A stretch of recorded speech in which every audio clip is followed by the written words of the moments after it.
صاحب، محب اللہ صاحب، عاطف صاحب، ارسلہ خان، میاں رضا خان، سراج خان، مشاہد خان، آصف خان، ان سب کا بہت بہت شکریہ ادا کرتا ہوں، مشکور ہوں کہ انہوں نے آج ہماری یہ دعوت قبول کی۔ شکریہ ہمیں ادا کرنا چاہیے، اور اس لیے کیونکہ جب ایسے لوگ ایک پارٹی میں شامل ہوتے ہیں تو اس کا بڑا اثر ہوتا ہے، اور اس میں ہاشم رضا صاحب نے بھی ایک فعال کردار ادا کیا ہے، میں اس کا شکریہ ادا کرنا چاہتا ہوں۔ تو اس لحاظ سے ہم سمجھتے ہیں کہ یہ دن ہمارے لیے ایک بہت اہمیت کا دن ہے، اور انشاءاللہ تعالی شکیل وحید اللہ صاحب ایک فعال کردار ادا کریں گے، اور جب یہ ایک فعال کردار ادا کریں گے تو باقی ساتھی اور ورکر بھی ان کے ساتھ اسی طریقے سے فعال ہوں گے، اور اپنے دوڑ دھوپ میں وہ آگے بڑھتے جائیں گے۔ تو یہ ہمارے لیے بہت ہی خوشی کی بات ہے، اور میں پھر سے ان کا بے حد مشکور اور ممنون ہوں۔ ہمارے کمٹمنٹ اور ہماری پارٹی کے جو پروگرام ہے وہ ان کو معلوم ہے، اور مشترکہ طور پر اس کو آگے بڑھانا ہے۔ ہم نے نہ صرف صوبے کے حقوق کی بات کرنی ہے، بلکہ پورے پاکستان میں ہم اپنے وہ طبقہ، پسا ہوا طبقہ جس کی آواز مدھم پڑ گئی ہے، اس کے لیے آواز اٹھانے کے لیے ہم بھرپور اپنا کوشش کریں گے۔ آج کے اس پریس کانفرنس کے وساطت سے کچھ جو اہم باتیں ہیں اس پہ میں تھوڑی سی بہت روشنی ڈالنا چاہتا ہوں۔ پہلی بات تو یہ ہے کہ سوات اور وزیرستان میں جو صورتحال پیدا ہوئی ہے، اور وہاں کے لوگ دوبارہ تذبذب کا شکار ہوئے ہیں، اور ان کی پریشانی ہوئی ہے۔ ایک بات تو یہ ہے کہ میں سراہتا ہوں سوات کے لوگوں کو، جس طریقے سے وہ میدان میں نکلے ہیں، اور ٹیررزم کے خلاف، دہشت گردی کے خلاف، بطخ خوری کے خلاف انہوں نے آواز اٹھائی ہے۔ تو یہ قابل قدر ہے، اور ہماری آواز اور ہماری یکجہتی ان کے ساتھ بھرپور طریقے سے ان کے ساتھ یکجہتی ہے۔ ہمارے پارٹی کے لوگ ان کے ہر ایک فورم پہ ان کے شانہ بشانہ انہوں نے آواز اٹھائی، اور چاہے وہ مٹا میں، مینگورہ میں، چار باغ میں، شانگلہ میں، ہر ایک جگہ میں ہمارے ورکروں نے اس میں بھرپور حصہ لیا، اور انشاءاللہ تعالیٰ لیتے رہیں گے۔ یہ ایک بہت ہی اہم مسئلہ ہے، اور ہم تو پہلے سے یہ کہتے تھے کہ یہ اس خطے میں اب تک وہ امن کی جو ہم بات کرتے ہیں اس لحاظ سے وہ اب تک حاصل نہیں ہو سکا۔ اگر کچھ مدت کے لیے ایک خاموشی تھی، لیکن وہ خاموشی اب دوبارہ سر اٹھانے لگی ہے، وہ جو شدت ہے اس میں دوبارہ شدت آنے لگی ہے، اور اس کے لیے ہم نے بھرپور طریقے سے آواز بھی اٹھانی ہے اور عملی اقدامات بھی لینے ہیں۔ یہ تو اچھی بات ہے کہ اس دفعہ کیونکہ سوات کے لوگوں نے پچھلے جب یہ دہشت گردی کی جو فضا آئی تھی اس میں لاکھوں کی تعداد میں نقل مکانی کی تھی، اسی طریقے سے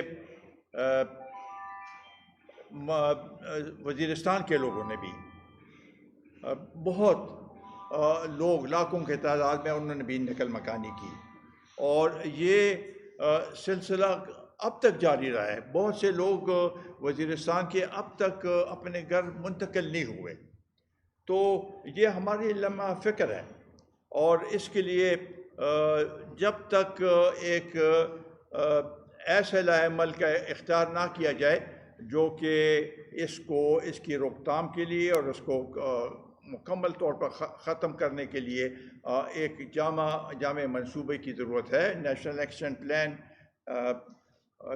APS کے بعد مرتب کیا گیا تھا، اس کے اوپر بھی اس طریقے سے عمل نہیں ہوا جس طریقے سے ہونا چاہیے. میرا تو یہ خیال ہے کہ اس کو ری وزٹ کرنے کی ضرورت ہے اور اس میں کچھ اور ایسی چیزیں جو ہیں اس کو اس میں بڑھانے کی ضرورت ہے تاکہ اس کو ہم ایک مفصل طریقے سے اس کو آگے بڑھا سکیں. ابھی اس میں جو ہم نے کچھ دنوں سے جو بات چیت چل رہی ہے اور آواز اٹھائی جا رہی ہے، صوبائی حکومت کہتی ہے کہ مرکز کچھ نہیں کر رہی. اول بات تو یہ ہے کہ لا اینڈ آرڈر کا مسئلہ جو ہے یہ صوبائی مسئلہ ہے. پہلے صوبے نے اس کے خلاف جدوجہد کرنی ہے، آواز اٹھانی ہے اور کارروائی کرنی ہے. اگر وہ اپنے مقصد میں وہ سمجھتے ہیں کہ مرکز کی ضرورت ہے تو مرکز سے وہ امداد طلب کر سکتے ہیں. یہ طریقہ ہے. لیکن ہم نے دیکھا کہ سوات میں خاص کر مٹا تحصیل تو یہاں کے چیف منسٹر کا گھر ہے گھر ہے. وہاں پر سب سے زیادہ شدت ہے اور اب تک انہوں نے اس طریقے سے مؤثر طریقے سے آواز نہیں اٹھائی.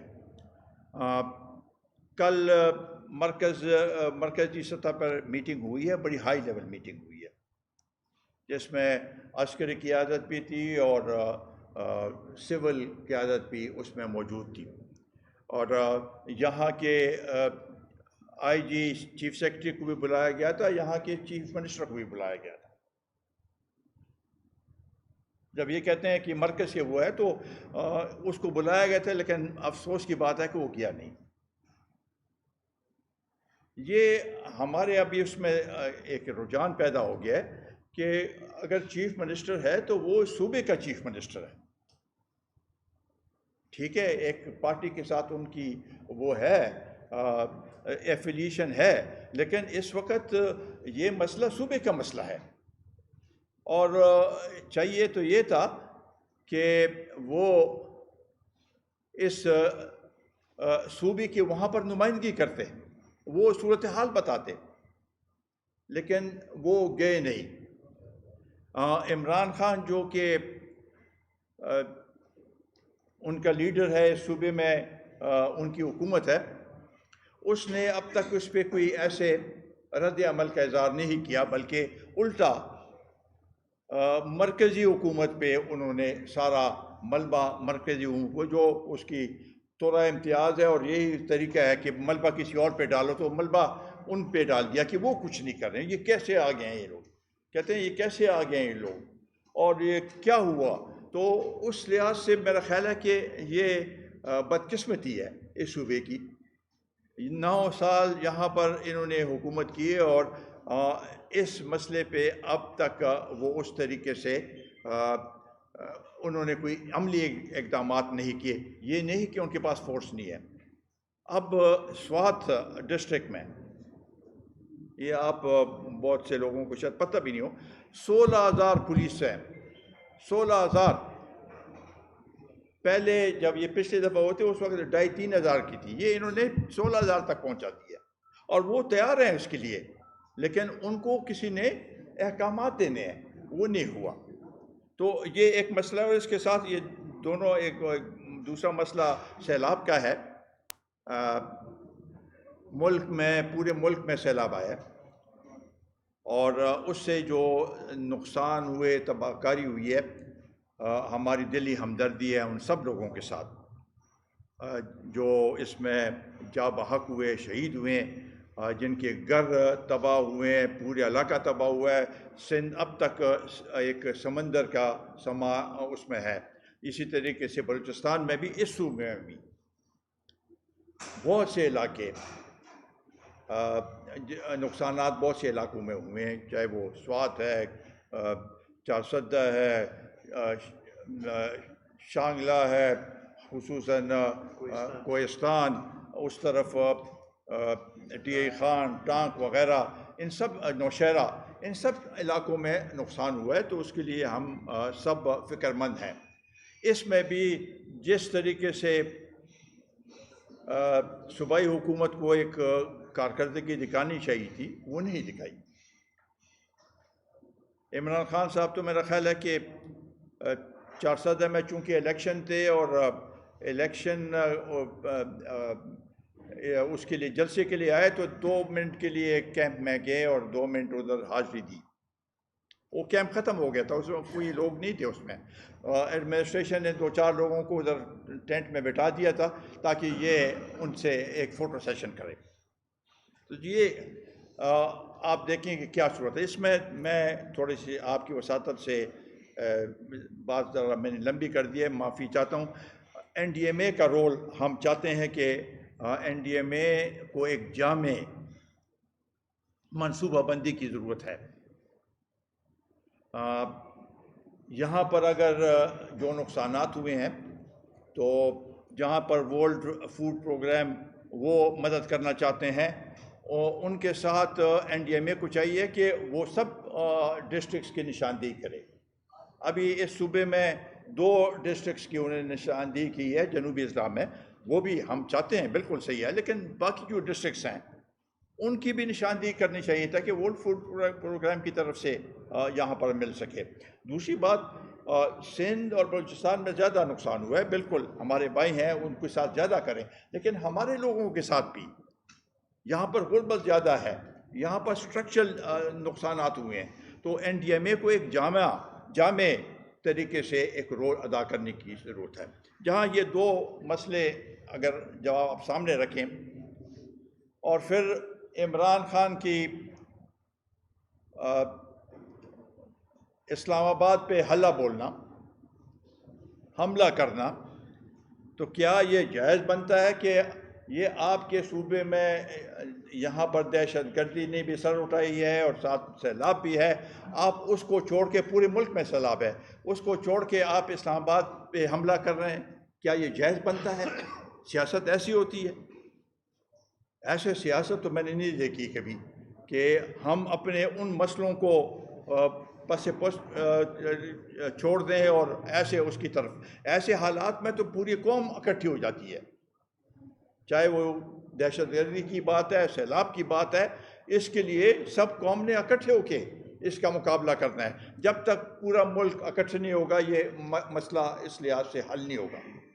تو یہ میں سمجھتا ہوں کہ بہت ہی اس وقت یہ جو سیاست ہو رہی ہے اس ملک میں ذات کے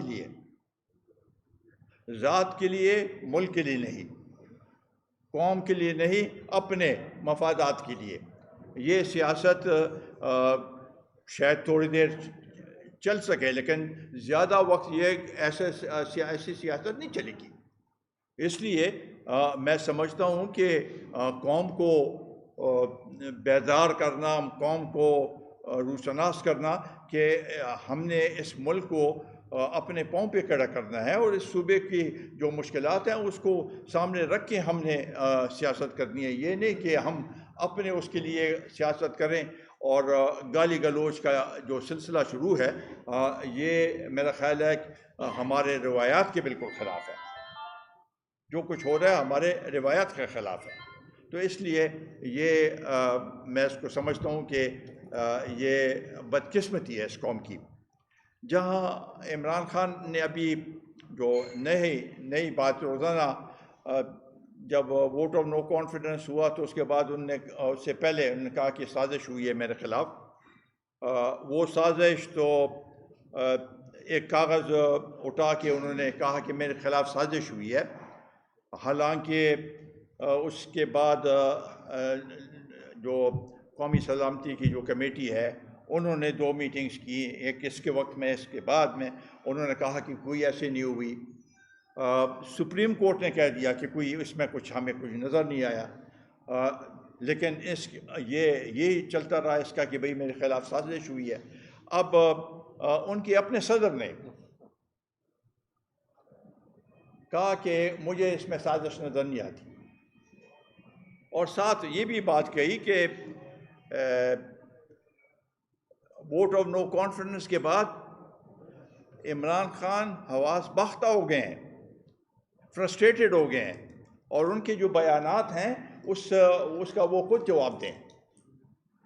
تو اس سے زیادہ بھی کیا، جب ان کے ایک حالانکہ صدر مملکت صاحب کی بھی ہم اس کے کیا اس ایک بات سے کی تعریف کریں کہ ان کا کردار بھی کچھ ہمیں کوئی صحیح نہیں نظر آیا. انہوں نے بھی ایک پارٹی کے کارکن کی حیثیت سے صدر ایوان صدر میں بیٹھے رہیں، کوئی ان نے وہ اور نہیں کیا. تو وہ جب بے نقاب ہو گیا اور اس میں اس کے آڈیو لیکس آ گئے، اس کے بعد تو بالکل بات ختم ہو گئی کہ یہ کھیل ہے اور ہم نے کھیل کرنا ہے. اس کے اعظم خان صاحب نے کہا کہ جی اس کو آپ وہ کریں، میں منٹس بناؤں گا، اس کو کھیل کو شروع کریں گے. تو ملک کی جو نیشنل سیکورٹی ہے اس کو دو پر لگانا، اس کے خلاف ایسے عوام کو دھوکہ دینا، ملک کی سالمیت کو نقصان پہنچانا، یہ ہمیں کسی صورت میں بھی قابل قبول نہیں. ابھی کہتے ہیں کہ جی میرے پاس اختیارات نہیں تھے. عجیب بات ہے. ہم نے پچھلے الیکشن کے بعد جب رزلٹ آئے تو ہم میدان میں اس لیے نکلے اور پی ڈی ایم بنا کے ملک میں داندلی ہوئی ہے، اور وہ اس کے خلاف ہم نے ایک پی ڈی ایم بنایا اور اس کے دھرنے بھی کیے، لانگ مارچ بھی کیے، جلسے بھی کیے. یہ سب کچھ اس کے لیے کہ لوگوں کو باخبر رکھیں. مگر عجیب بات ہے کہ عمران خان نے میرا خیال ہے کہ ایک کیپٹل ٹاک یہ اپنا حامد میر صاحب کے ساتھ ایک اس میں کہا کہ ہاں اس پچھلے الیکشن میں داندلی ہوئی اور میرے ساتھ داندلی ہوئی ہے. اگر اس کے ساتھ داندلی ہوئی ہے تو پھر وہ حکومت میں وزیر اعظم کیسے بنے؟ لیکن یہ اب کہتا ہے کہ میں نے اس ملک کو حقیقی وہ دینی ہے، آزادی دینی ہے. جب آپ کہتے ہیں کہ میرے پاس اختیارات نہیں تھے، مطلب ہے کہ آپ آزاد نہیں تھے.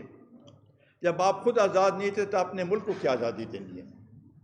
جب 4 سال آپ کو کے پاس، حالانکہ اس کے بیانات ہوئے ہیں کہ ہم ایک پیج پہ ہیں اور میں جو کچھ کہتا ہوں اس کے اوپر عمل ہوتا ہے، جو بھی فیصلہ ہوتا ہے جب تک میں نہ کہوں فیصلہ نہیں ہوتا.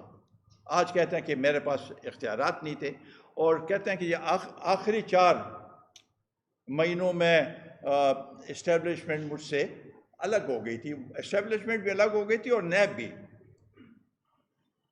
میں تو ایک یہ پوچھنا چاہتا ہوں کہ اسٹیبلشمنٹ اگر آپ سمجھتے ہیں کہ ملک میں حقیقی آزادی دینے تو اسٹیبلشمنٹ کو آپ کی کیا ضرورت ہے؟ دوسری بات، نیب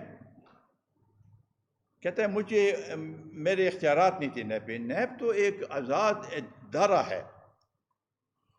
اگر اس سے پہلے اگر کہ 3-4 مہینے کے لیے اس کے پاس اس کے اختیارات نہیں، اس سے پہلے تھے، تو یہ پولیٹیکل وکٹمائزیشن اس ملک میں ہوئی ہے تو نیب سے اسی نہیں کرائی ہے. پھر اس کا تو یہ مطلب ہے. اور جو لوگ جیلوں میں گئے، کہتا ہے کہ جب میں کسی کو اندر کرتا تھا تو ٹیلی فون آ جاتا تھا کہ بھئی اس کو چھوڑ دو. تو یہ تو ساری پولیٹیکل وکٹمائزیشن ہوئی ہے. اور نیب کو کیوں آپ اپنے انڈر کرتے ہیں؟ وہ ایک اس کا ادارہ ہے جہاں پر کرپشن، اینٹی کرپشن ادارہ ہے، تو اس کو اپنا کام کرنے دیں. آپ کیوں اس کو آپ کے نیچے وہ آ جائے؟ تو یہ تضادات دن بدن بڑھتے جا رہے ہیں، اور ہم یہ سمجھتے ہیں کہ اس طریقے سے اگر ملک کو میں یہ طریقہ کار رہا اور یہ جو آپس میں جو کلیش کی جو صورتحال پیدا ہوئی ہے، حالانکہ یہ میں آپ کو بتا دوں کہ ووٹ آف نو کانفیڈنس آئین کا ایک حصہ ہے. ووٹ آف نو کانفیڈنس میں اس کے جو اتحادی تھے وہ سب اس سے الگ ہوئے اور موجودہ حکومت کے ساتھ شامل ہوئے. تو اس میں سازش کہاں سے آ گئی؟ جب آپ خود مفلوج تھے، کہتے ہیں کہ میرے پاس کوئی اختیارات نہیں تھے، تو ان کو کیا پڑی ہوئی ہے؟ امریکہ کے پاس تو اب اتنے وہ ہیں ذرائع ہیں کہ وہ ان کو پتہ چل جاتا ہے کہ کس کے پاس اختیارات ہیں. جب آپ کے پاس اختیارات نہیں تھے تو آپ کے خلاف سازش وہ کیوں کریں؟ تو اب اداروں کو انہوں نے سامنے ان کے اوپر اٹیک کرنے کی کر رہے ہیں، چاہے وہ جوڈیشری ہے. جوڈیشری اس کے حق میں فیصلہ دیں تو جوڈیشری ٹھیک ہے، اس کے خلاف فیصلہ دیں تو جوڈیشری ٹھیک نہیں ہے. ابھی اسٹیبلشمنٹ کے پیچھے کبھی ان کو نیوٹرل کہنا، کبھی ان کو جانور کہنا، یہ چیزیں ابھی، اور ساتھ ہی ساتھ یہ بھی کہتے ہیں کہ ہاں آؤ میرے ساتھ مدد کرو. تو آپ اس طریقے سے اس ملک کو ایک حقیقی آزادی کی طرف لے جا رہے ہیں.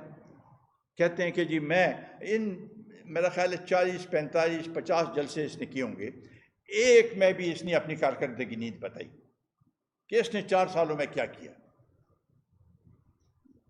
سب ملبہ ڈال دیا ابھی موجودہ حکومت پہ. دیکھیں نا مہنگائی، حالانکہ اس وقت خود کہتا تھا کہ مجھے آلو اور ٹماٹر کے بھاؤ کو جاننے کی ضرورت نہیں ہے. ابھی کہتا ہے دیکھو یہ مہنگائی کدھر سے آ گئی، یہ مہنگائی، ڈالر کو دیکھو، یہ سب. تو بنیاد، اگر یہ ہمارے معیشت کی بنیاد، بالکل اس میں کوئی شک نہیں ہے، معیشت اب بھی سنبھلی نہیں ہے.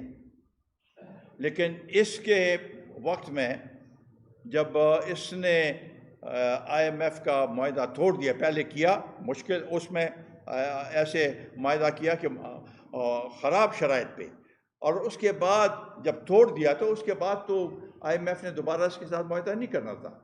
یہی بنیاد تھی کہ ملک میں یہ تبدیلی جانتے ہوئے کہ ہم حکومت میں آئیں گے تو یہ سارا سب کچھ ہمارے طرف آئے گا. اور ابھی ایک مہنگائی کے بھی ایک وہ شروع ہوتی ہے تو وہ چلتی رہتی ہے، ایک حد تک پہنچتی ہے، پھر اس کے بعد نیچے آتی ہے.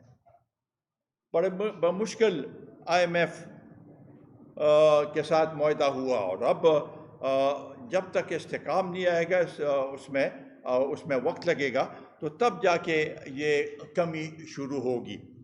یہ جب حکومت میں تھے تو ہم جب کہتے تھے کہ الیکشن کراؤ تو کہتے کہ نہیں ہم نے ٹائم پورا کرنا ہے، بلکہ ان کے کچھ وزراء تو کہتے ہیں کہ یہ 10 سال پورے کرے، یہ 5 سال اور 5 سال اور، اب کہتے ہیں الیکشن کراؤ. ان حالات میں جب ملک میں سیلاب ہے، ابھی سینسز مارچ میں نیا سینسز نے کمپلیٹ ہونا ہے، اس کے بعد حلقہ بندی ہوگی، تو اس سے پہلے الیکشن کیسے ہو سکتے ہیں؟ تو میں سمیٹتا ہوں. تو اس لیے میں سمجھتا ہوں کہ یہ جو مشکلات اور مسائل ہیں،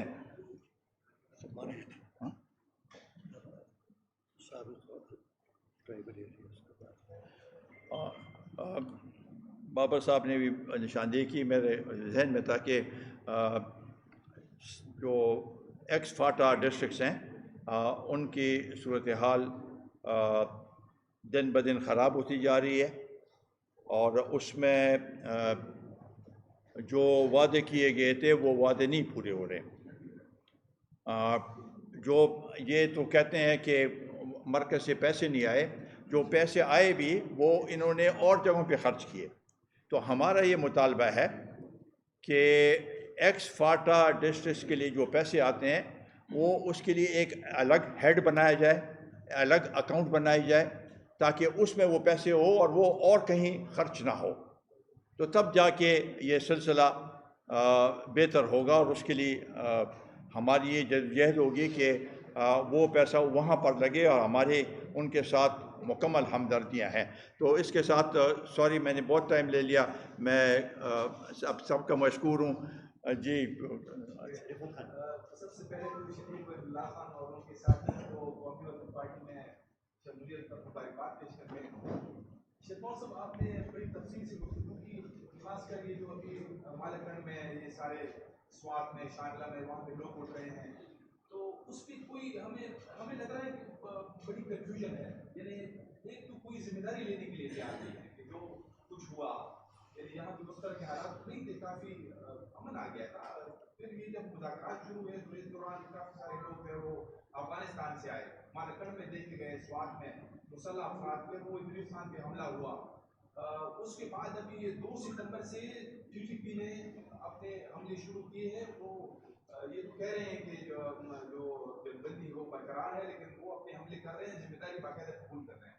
2 ستمبر سے لے کے آج تک انہوں نے کوئی 50 کے قریب حملے کیے جو انہوں نے قبول کیا ہے. تو یہ جو ابھی حالات پیدا ہو گئے ہیں، یعنی ایک مذاکرات کا سلسلہ شروع کیا گیا تھا تو وہ ناکام ہو گیا. تو اس کی اب ذمہ داری کس کے اوپر ہے؟ یہ کسی کے اوپر فکس ہوگی کہ نہیں؟ ایک دوسرا میرا سوال یہ ہے کہ یہ جو لوگ اٹھ رہے ہیں، کیا یہ بھی ایک جو اب مذاکرات کا سلسلہ ہے اس پر ایک بڑا سوال ہے کہ اب نہیں ہونی چاہیے، مطلب TTP سے یا شدت پسند؟ میرا خیال ہے کہ جہاں تک مذاکرات کا تعلق ہے تو صوبائی حکومت کو تو انہوں نے اعتماد میں لیا تھا. انہی کے لوگ، ان کے ترجمان میرا خیال ہے یہ آخری جرگے میں، اس سے پہلے بھی جرگے میں تھے، آخری جرگے میں تو وہ اس کے سربراہ تھے. تو ان کو تو اور یہ ملکس وغیرہ کو دیا. اس وقت جو یہاں پر کور کمانڈر تھے انہوں نے یہ اجرا کیا. وہاں سے مرکز سے اور خاص کر پارلیمنٹ سے آواز اٹھی کہ بھئی یہ آپ لوگ کیا کر رہے ہیں، ہمیں تو کسی نے اعتماد میں نہیں لیا. اس کے بعد ان کے پاس گئے. حالانکہ اگر مذاکرات ہونے بھی تھے تو سب پولیٹیکل پارٹیز کے مشورے کے ساتھ، پارلیمنٹ کے مشورے کے ساتھ، ایک طے شدہ فارمولے کے تحت ہونے چاہیے تھے. ابھی یہ جو کچھ ہمیں نہیں پتا کہ کیا ان کے ساتھ طے کیا ہے. ہمیں نہیں پتا کہ سیز فائر ابھی ہے یا نہیں ہے. ہمیں نہیں پتا کہ وہ سلسلہ ختم ہو گیا یا نہیں ختم ہوا. تو یہ بڑے سوالیہ نشان ہیں. اس میں بھی میں سمجھتا ہوں کہ صوبائی اور مرکزی حکومت کو ایک پیج پہ ہونے کی ضرورت ہے. اگر نہیں ہوگا تو یہ سلسلہ خراب ہوتا جائے گا. اس لیے میں سمجھتا ہوں کہ یہ ضروری ہے کہ اس پہ سب کو اعتماد میں لیا جائے. جہاں تک سوات کی وہ بات ہے تو لازمی بات ہے، وہ تو اپنے دفاع کے لیے کر رہے ہیں کہ وہاں پر دوبارہ ایک اپسرڈ شروع ہو گیا بہت سے، تو اس کے دفاع کے لیے کر رہے ہیں. لیکن جو نظر آتا ہے تو اس سے یہ ہے کہ انہوں نے بھی محسوس کیا کہ یہ جو مذاکرات ہیں یہ کامیابی کی طرف نہیں جا رہے ہیں. لہٰذا انہوں نے یہ جو ہے موومنٹ اپنی شروع کی. اچھا شیخ محمد، یہ بتائیے گا کہ آپ لوگ خیبر پختونخوا میں لگ بھگ 9 سالوں سے PTI کی حکومت ہے اور مرکز میں انہوں نے 3.5 سال حکومت کی ہے. عمران خان اگر پروپیگنڈا کر رہے ہیں، جو بھی میرے اپناتے ہیں اس میں دن بدن وہ کامیاب ہوتے جا رہے ہیں کیونکہ عوام اس کی فکر میں ہے. کیا وجہ ہے کہ وہ ایک ہی سیکولر پارٹی ہے اور PDM میں 10 سے 12 تک اس کے جب وہ حکومت نہیں بھی ہے اور اب اپوزیشن بھی ہے، اس کو آپ لوگ کاؤنٹر PDM نہ کر سکیں. دوسری بات یہ کہ وہ حق ہے کل خیبر پختونخوا میں جن الیکشن ہے، 4 میں جن الیکشن ہو رہا ہے تو آپ کی بنیادی پارٹی بانی ہے 4 سے ہے، یعنی وہی بھی جو بانی اجداد 4 سے ہے. اگر 4 میں خان صاحب کامیاب ہو جاتے ہیں تو پھر یہ مستقبل میں قومی وحدت پارٹی اور کتنا سوال یہ نشان ہوگا. دونوں سوال پر آپ کیا بتائیں گے؟ لازمی بات ہے کہ اگر ہم اس الیکشن میں اکٹھے ہیں تو ہم تو چاہیں گے کہ کامیابی ہو اور ہم نے عوام کو حقیقت بتانی ہے. دیکھیں عمران خان کون سے بنیاد پہ یہ الیکشن لڑ رہا ہے. پہلے 9 سیٹیں تھیں، ابھی 8 ہو گئی ہیں. میں نے کہا 7 ہے. ایک تو اس پہ اس کے شاہ محمود کے کی بیٹی ہے. 7 سیٹوں سے لڑ رہا ہے. یہ الیکشن اگر جیت بھی جائے تو انہوں نے پھر دوبارہ تضاد تو اس لحاظ سے ہے کہ وہ اب ممبر ہے. ایک طرف تو کہتا کہ میں نے استعفیٰ دیا اور دوسری طرف ادھر الیکشن میں بھی حصہ لے رہا ہے. تو یہ تضادات ہیں اور ہم ابھی اس کو 400 میں اس کو پتہ نہیں ہے کہ کیا صورتحال ہے. کسی اس کے جو ممبر نیشنل اسمبلی کا کیا کام ہے کہ وہ اپنے حلقے کے لیے آواز اٹھائیں. اس نے تو کبھی وہاں پر کوئی ان کے لیے آواز بھی نہیں اٹھائی، کچھ بھی نہیں کیا. اسی طریقے سے پشاور سے تو پہلے بھی دفعہ جب یہ جیتا تھا تو اس وقت ہم نے بھی ان کو کی جو وہ تھی ان کو بتایا تھا کہ بھائی اس صوبے سے سب سے زیادہ سیٹیں اس کو ملی ہیں تو یہ پشاور کی سیٹ اس کو رکھنی چاہیے. اس نے چھوڑ دی. پھر ابھی دوبارہ اگر جیت بھی جائے تو دوسرے دن پھر خالی ہوگی وہ سیٹ. تو کیا یہ مذاق بنا رکھا ہے؟ ہم تو اس کو ایکسپوز کر رہے ہیں کہ یہ مذاق کر رہے ہیں ملک کے ساتھ, قوم کے ساتھ مذاق کر رہا ہے, اور اس طریقے سے الیکشن نہیں لڑے جاتے. کیا قوم کا یہ پیسہ ضائع نہیں ہو رہا؟ تو اس لحاظ سے یہ سب کے لیے وہ ہے. جہاں تک اس کی بات ہے کہ الیکشن تو ہم سپورٹ کر رہے ہیں ایم ایل ولی کو اور کرتے رہیں گے. کل وہ ہے تو ہار جیت تو الیکشن کی ہوتی ہے, لیکن ان شاء اللہ تعالیٰ ایسی بات نہیں ہوگی, اور ہم اپنا موقف جو ہے وہ اس پہ قائم ہے اور اس کو آگے لے کے جائیں گے. دہشت گردی پہ آپ نے بات کی ہے. جب سے دہشت گردی شروع ہوئی ہے اس وقت میں سننے میں آیا ہے کہ وزیر اعلیٰ اس سے باہر بھی نہیں نکلے. پیروں میں عمران خان آیا تو وہاں پہ بھی نہیں گئے. خیر میرا سوال تو یہ ہے کہ N31 میں جو کہ پہلے N1 تھا, آپ نے بھی وہاں سے الیکشن جیتا ہے. عمران خان کو حاجی صاحب کتنا ٹف ٹائم دیں گے؟ آپ کو کیا لگتا ہے کہ یہاں پہ کون امیدوار جو ہے وہ کامیاب ہو پائے گا؟ دیکھیں, پشاور کے لوگ تو میرا خیال ہے کہ جب ان کو پتہ چل جائے کہ بھئی عمران خان نے یہ الیکشن اس لیے لڑ رہا ہے کہ کل پھر دوبارہ چھوڑے گا, تو پشاور کے شہر کے لوگ میرا خیال نہیں ہے کہ اس کو ووٹ دیں گے. ہم نے پچھلے اس میں بھی اگر آپ دیکھیں بے نظیر صاحبہ کو بھی ہم یہاں سے الیکشن میں کھڑا کیا تھا, لیکن لوگوں کا یہ نہیں کہ وہ مقبول نہیں تھی.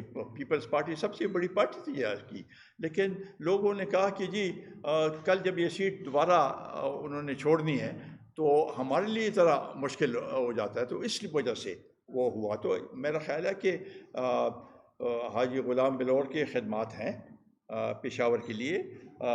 غمی شادی میں شریک ہوتے ہیں, ہر ایک اس میں ان کے خاندان نے قربانیاں دی ہیں. تو اس لحاظ سے ہمیں تو پوری امید ہے کہ حاجی غلام بلور صاحب جیتیں گے. ہمارا شروع میں دو مسئلے ایسے ہیں جنہوں نے بڑی تشویش پیدا کر رکھی ہے. ایک سیلابوں سے ہزاروں لوگ بے گھر بھی ہوئے, متاثر بھی ہوئے, اور ٹرکوں سے کل نقصان ہے. اتر جو ہے تو بات دیر باجور عید اور حساب میں تو پہلے ہی دہشت گرد اپنا وہ جماعت چکے تھے.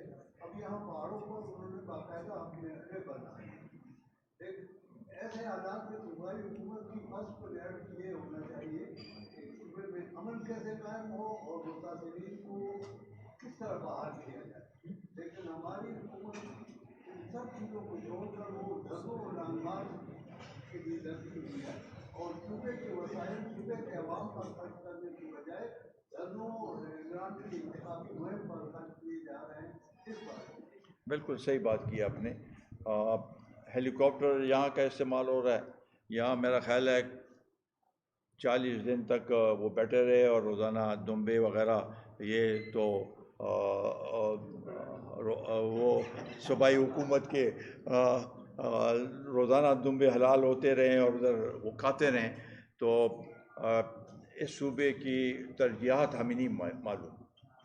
ترجیحات تو آپ نے جو بتائے بالکل صحیح ہے. میں نے بھی یہ کہا کہ دہشت گردی اور سیلاب یہ دو سر دست ترجیحات تھی, اس کے اوپر وقت دینے کی ضرورت تھی, اور اس کی طرف توجہ دینے کی ضرورت تھی. اور یہ اس کو چھوڑ کے باقی لانگ مارچ کی بات کر رہے ہیں اور اس کی خاطر تواضع کر رہے ہیں. جو تاثر دیا جا رہا ہے کہ اسٹیبلشمنٹ اس وقت نیوٹرل ہے, کیا واقعی سمجھتے ہیں کہ وہ اس وقت نیوٹرل ہے؟ میرا کوئی واسطہ نہیں ہے ان کے ساتھ.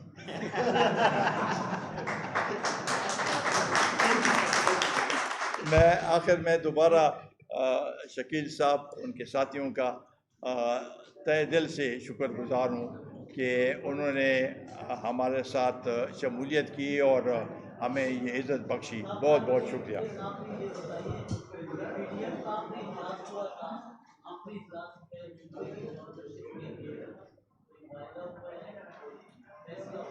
کس کے ساتھ معاہدہ ہوئے؟ میڈیم کا جو آپ نے اجلاس ہوا صوبے کے لیے گورنر ہو جائے گا گورنر کے لیے آپ کہہ رہے ہیں؟ دیر دیر ہو گئی ہے لیکن ہو جائے گا. 2-3 دن 4 دنوں میں ہو جائے گا.